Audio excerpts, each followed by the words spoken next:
Well, here it is, finally, my Venus retrograde report. So this beginning part is going to be sort of my point form, abstract themes that are all going to be covering because I have so many notes, it's insane. Venus has been in Gemini since the beginning of April, and we're not going to be out of the effects of Venus in Gemini and the retrograde until we hit about the first week of August. So because it is Venus, it is about partnership. It's about love. It's about all kinds of relationships. The ideals of love, the mystical, all of the different forms of love that have been articulated by the ancient Greeks. It's an amazing time for creativity. It's an amazing time for art, for poetry, for music. This is also a great time for digital communication. So if you're developing apps, software, there's a synergy happening between Venus and Mercury. And so anything that has to do with social media, especially social media, this is a great time for YouTubers. It's a great time for people promoting themselves on the internet. It's also a great time for learning, education in your particular field, whatever that is. Training, reviewing, upgrading your credentials. Excellent time for study. But this is the idea phase, the brainstorming phase, so that when the planets are moving forward again, we have all the information that we need. We've gathered all the tools necessary, and we can now proceed with a far more refined, reorganized, and workable plan to move forward. People who are on a spiritual path, who are stepping into their gifts and abilities in this regard, those who are seeking a deeper communion with the divine are likely going to find it. And then, the more vain things, because it is Venus and Venus is retrograde, it's a really bad idea to do impulsive haircuts, hair color, tattoos, all of that kind of thing. If you're going to do that kind of thing, it's because you've been working with somebody for a while on your design. Otherwise, you're really taking a chance. Be very careful about things like identity theft, especially if that's something that you've already been through. Venus in Gemini is going to stimulate a need for more freedom in relationships. So open relationships, all sorts of new sort of alternative ways to conduct relationships in this day and age. And, these things are already happening, but they're definitely going to get more support. Gemini is all about social. This is the season of the sapiosexual. So intellect is going to be an important factor in attraction. It's really not the best time to start a relationship. And in fact, it seems as though the theme of this particular Venus retrograde in Gemini is the kind of thing that's actually going to break relationships apart. We're looking at a lot of temptation towards toxic habits such as codependency, deceit, betrayals, acting out, and the danger zones for acting out are going to be anywhere from the last week of May through until mid-June. And again, there's this tendency towards impulsivity. And indiscretions, infidelity, love triangles. All of these things are definitely possible. It's not about preventing karma. It's about focusing on the karma that we've come here to deal with. If your relationship is not sturdy going into this transit, you're probably going to be dealing with a complete and total breakdown. But it's important to trust that this is divinely orchestrated, that whatever is leaving, the better you get at letting go of it, the faster you're going to get to your next destination in your story. The other kinds of low vibrational things is going to be entitlement. It's going to be acting out under the stress of being confined for so long. I'm also anticipating that by the way that the astrology is working, that something is going to happen in the collective that's going to actually make the lockdown even tighter. If we learn not to become attached to certain outcomes, we'll see that there's been a natural course of events that have been set into motion. So depending on your sign, the focus is going to be maybe a little bit different than somebody else, but these are just the general themes that we're all passing through right now through the collective. So how that applies to you is going to be your personal experience. It's ultimately your choice as to how you want to deal with the energies that are present for you now. So when we get to the mid-June zone, things are going to get pretty uncomfortable for most of us. That uncomfortability is about moving us out of whatever we've become too comfortable with. The other things that we need to be careful of is how we're dealing with truth in our lives and whether we're sticking closer to wishful thinking. But what all of this is bringing us to our sense of our own truth. We know what truth feels like. We know when we're living it, and we know when we're not. Venus retrograde in Gemini is going to encourage reason over passion. At the end of the day, self-love leads to better relationships across the board. Self-care is everything right now. And the more you take care of yourself, the more it's going to change the energy of all your relationships. It is your responsibility to put yourself first. We're all at different stages of learning, and it's going to be important through all of the tension that we're all going to be feeling to be compassionate to each other and to not get stuck in that thought pattern of, I'm in this all by myself. We are all walking a similar path. We're just expressing it in different storylines. So there's my all over the board themes for Venus retrograde. I'm going to be covering a lot more of these dynamics when I hit the new moon in Gemini report, when I hit June's report. We're going to be talking about Venus retrograde all summer long. So stay with me and enjoy your reading. Hey Scorpio, how you doing? Welcome to your specific Venus retrograde reading. I tell you, I have a feeling that this one's going to be a good one for Scorpio, because this particular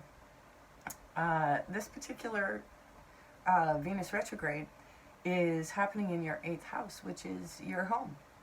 That's the home of Scorpio. So all of the traditional archetypes that are associated with Scorpio and then some. So what we're dealing with here is anything from other people's money to shared resources, to commitment, as well as things like intimacy and deep eroticism, as well as the esoteric and the occult. So, I mean, this is your home neighborhood, Scorpio. So whatever transformations are occurring in here have likely been building for years. So, so there may be some small crises to deal with, but really, it's just minor irritation stuff. And then, as with Sag, things are actually going to open up a little bit earlier than when this retrograde period is officially over. You're going to start to see some movement on a lot of the things that you've been working on, probably by the end of June. So, so there could be a new or refreshed interest in things like astrology. You could, you're watching me after all. And yeah, it's kind of like a fertile incubation period for you in terms of whatever you're focusing on in making money from. So by the end of this period, you should be seeing a lot of really great results from your hard work. So with that being said,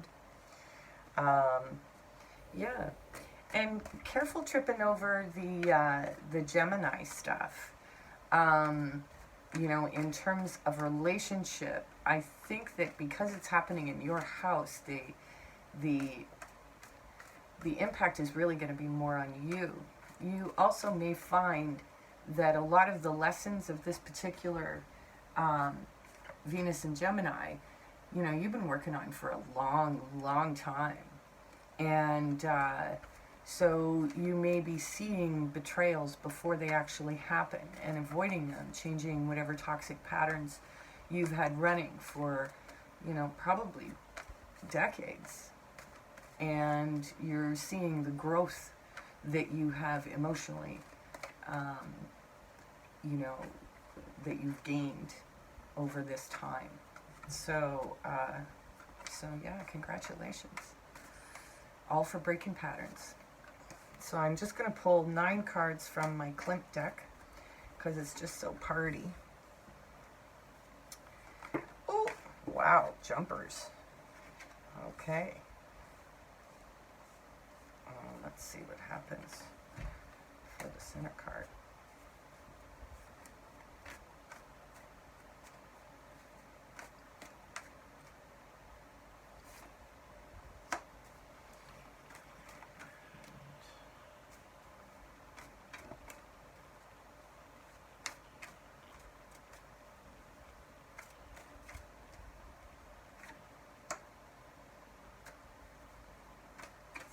More, and we'll get started.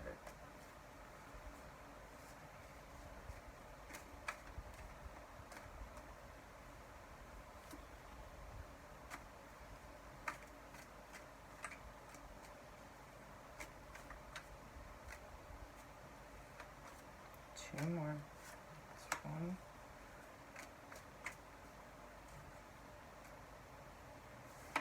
There we go. Okay. So what are the surrounding energies for Scorpio? Oh, it's the sun. How lovely. Well, and that's definitely appropriate today. So there we go. We've got the sun. So happy days. There also could be a Leo that is in your world who is figuring prominently. All right. So let's take a look at the center card. We've got the Fool. So yeah, we're in a pretty trusting space right now. You know, you may be in the process of taking a leap of faith towards something new.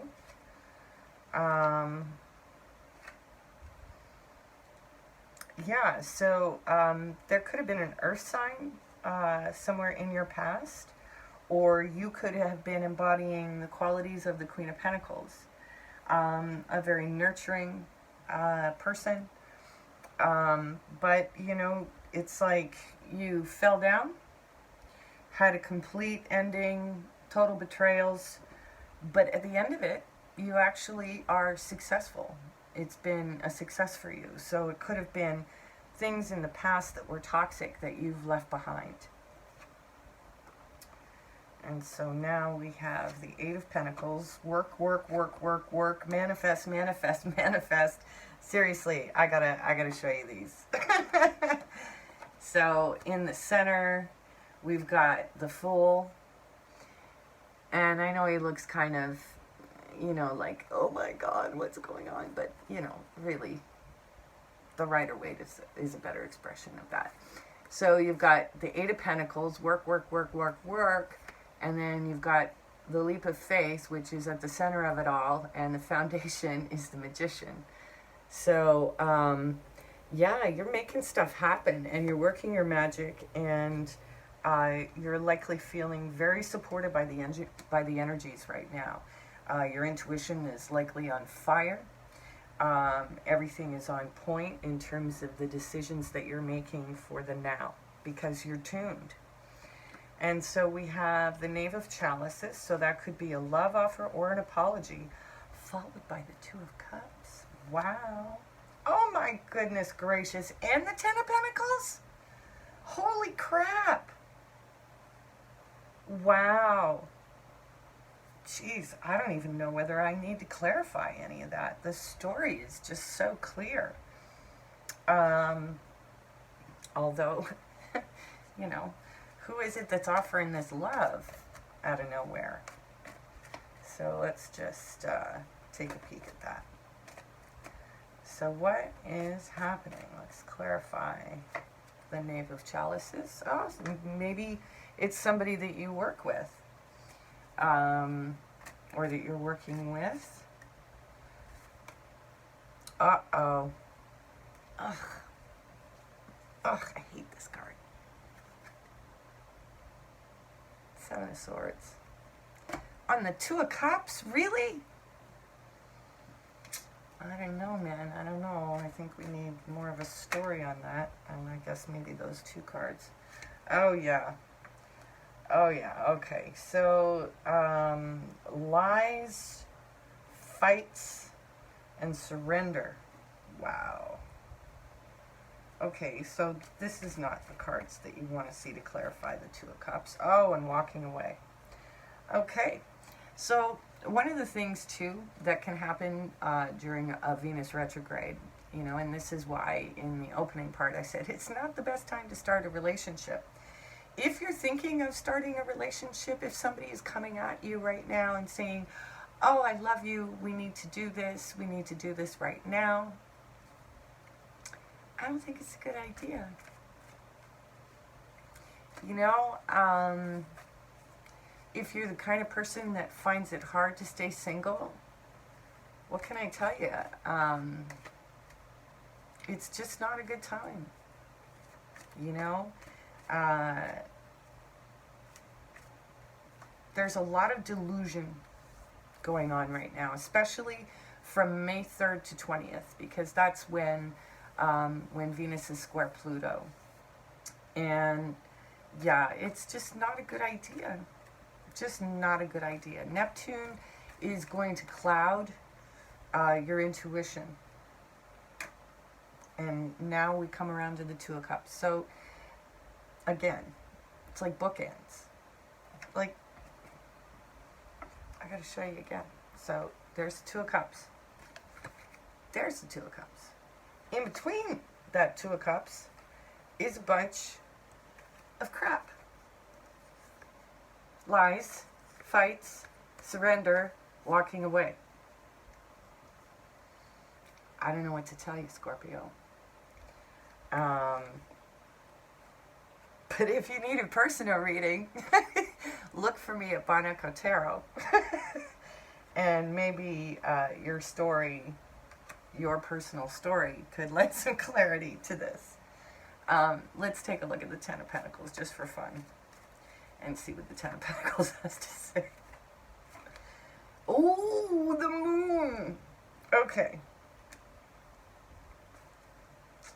So maybe there's something with your family and not a partner that is going to help you build some better boundaries.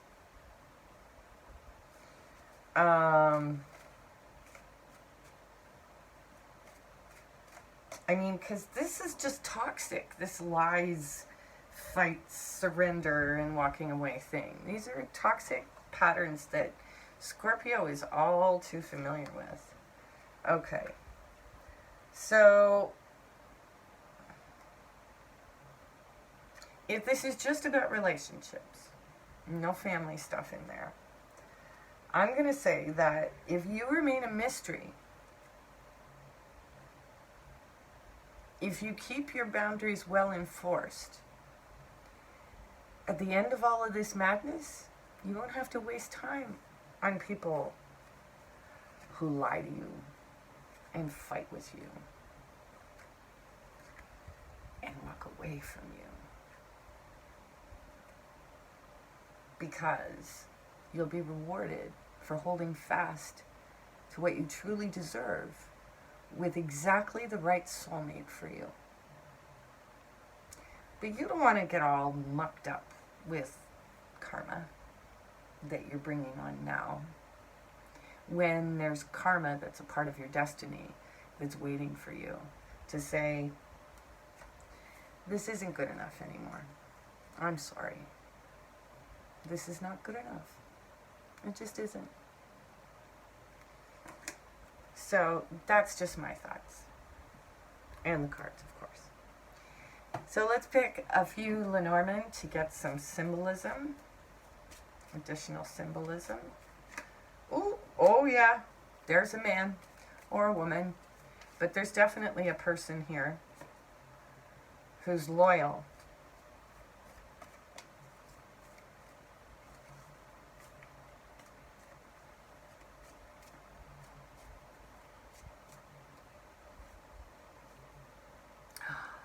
And it's mature, emotionally mature, and yeah, this is what you want to do. So Scorpio, seriously, if you've got anybody clamoring for you right now before the end of June, don't waste your time. Because when you tell the universe that you know what your boundaries are and you're willing to enforce them yourself, this is what happens. Look at that. The right person with the right kind of loyalty and the right kind of maturity. That's what happens. So don't be tempted. Don't let the energies of Gemini, Venus retrograde mess with you. Be really careful. Put yourself on lockdown for the end of May and the beginning of June. And you should probably avoid a whole lot of garbage. Okay? So what chakra are we working on, Scorpio? Oh, ooh, ooh, ooh, ooh, ooh. What is it? Ah, I knew it. The crown chakra. Seriously, open this baby up and close the rest down through until the end of June. Okay? God is your refuge right now.